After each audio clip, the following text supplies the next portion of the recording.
Ya, sebelumnya perkenalkan nama saya Loren Kristianto. Saya dari Teknik Pertanian angkatan 22 dengan NIM 23755. Di sini akan saya paparkan terkait rekomendasi untuk drone di perkebunan kelapa sawit. Terkait kelebihan dan kekurangan dari drone tersebut. Mari kita simak bersama-sama. Nah, mengenal beberapa jenis drone, yaitu yang pertama yang akan saya jelaskan terkait drone multicopter. Jadi kelebihannya itu multicopter ini dapat terbang secara vertikal, melakukan manuver presisi dalam ruang yang sempit atau ruang yang tertutup. Jadi multicopter ini drone eh, mampu ataupun ideal untuk pengambilan gambar atau survei di area yang kecil atau sempit. Kemudian untuk pengoperasian dari drone multicopter ini itu relatif lebih mudah dikendalikan baik oleh manusia ataupun oleh sistem autopilot secara cepat dalam melakukan manuver. Sedangkan kekurangan dari drone multicopter ini itu durasi penerbangannya itu pendek. Umumnya memiliki waktu terbang yang ibaratnya singkat, beda halnya dengan drone fixed wing atau FTOL. Karena penggunaan daya dari drone multicopter ini itu lebih kecil dibanding dengan wings atau FTOL, sehingga jangkauannya terbatas, tidak cocok untuk area survei yang luas karena kapasitas baterainya tadi itu lebih terbatas. Seperti itu untuk drone multicopter. Lalu yang kedua itu drone fixed wing.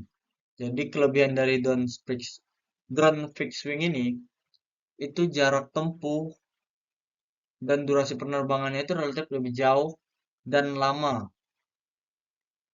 Dari kenapa bisa lama? Jadi karena desain aerodinamisnya menjadikan ideal untuk pemetaan areal yang luas, stabilitas dalam terbang, lebih stabil dalam kondisi angin kencang, dan lebih meluncur jika kehilangan daya, memberikan keamanan saat terbang.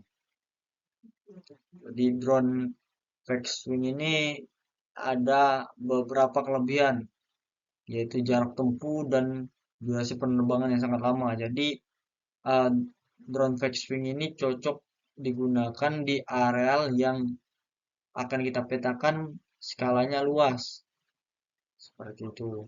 Supaya pada saat pengambilan data atau pengambilan foto itu bisa maksimal dikarenakan drone yang kita gunakan itu tepat. Nah, baru kekurangan dari drone fixing ini itu memerlukan landasan atau take off dan landing. Jadi untuk drone ini tidak fleksibel dalam hal lokasi operasional karena membutuhkan landasan horizontal. Jadi kekurangannya itu kita menyediakan landasan landing dan take off untuk melakukan pemetaan. Karena kan untuk drone yang kita gunakan, jadi drone fixed wing ini, itu drone-nya itu perlu take off dan landing di areal yang luas. Seperti itu. Kurang fleksibel untuk inspeksi detail. Meskipun efisien untuk area yang luas, kurang cocok untuk inspeksi detail di lokasi terbatas. Jadi, untuk drone vacuum ini, itu untuk infeksinya itu tidak bisa detail karena lokasinya terbatas seperti itu. Jadi seperti itu kekurangan dari drone fixed wing ini. Lanjut. Jadi yang selanjutnya itu ada drone FTOL atau vertical take off and landing. Jadi kemampuan take off dan landing itu secara vertikal. Dapat jadi drone ini bisa dapat lepas landas dan mendarat di ruang terbatas tanpa memerlukan landasan khusus dibanding dengan eh, dari drone sebelumnya tadi. Nah, memberikan drone ini juga memberikan fleksibilitas yang tinggi karena tidak memerlukan landasan eh, take off dan landing. Jadi dia fleksibilitas bisa di mana saja digunakan. Nah, gabungan keunggulan jadi gabungan dari keunggulan multicopter dan fixed wing ini memiliki durasi penerbangan yang lebih lama dibandingkan multicopter dan fleksibilitas dalam mengoperasikan seperti multicopter seperti itu. Nah, kekurangan biaya tinggi dan kompleksitas operasional. Nah, teknologi hybrid membuat biaya pengadaan barang yang tinggi serta memerlukan operator berpengalaman untuk mengoperasikan perawatan. Kekurangan di sini itu terkait teknologi, operator, dan perawatan supaya eh, kekurangan ini bisa diminimalisir dari perusahaan itu.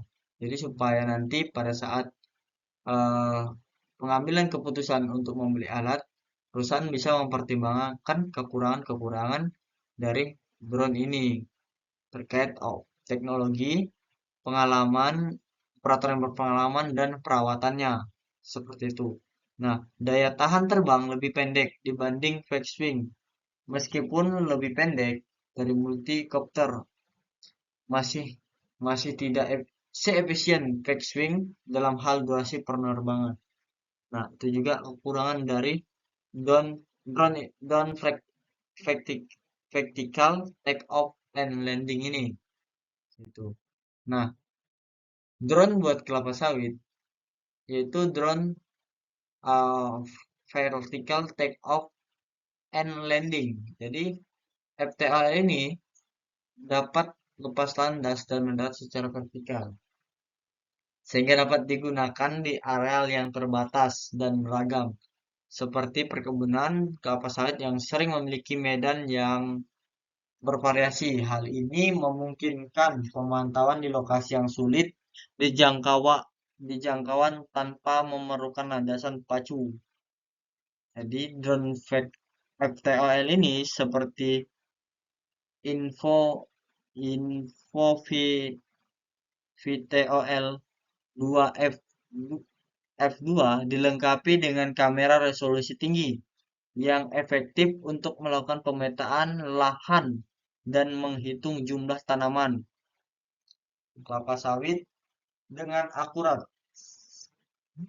Hal ini sangat berguna untuk mengidentifikasi masalah seperti kerusakan pada tanaman atau serangan hama. Nah, jadi seperti itu penjelasan dari saya. Sekian, terima kasih saya ucapkan pada kawan-kawan.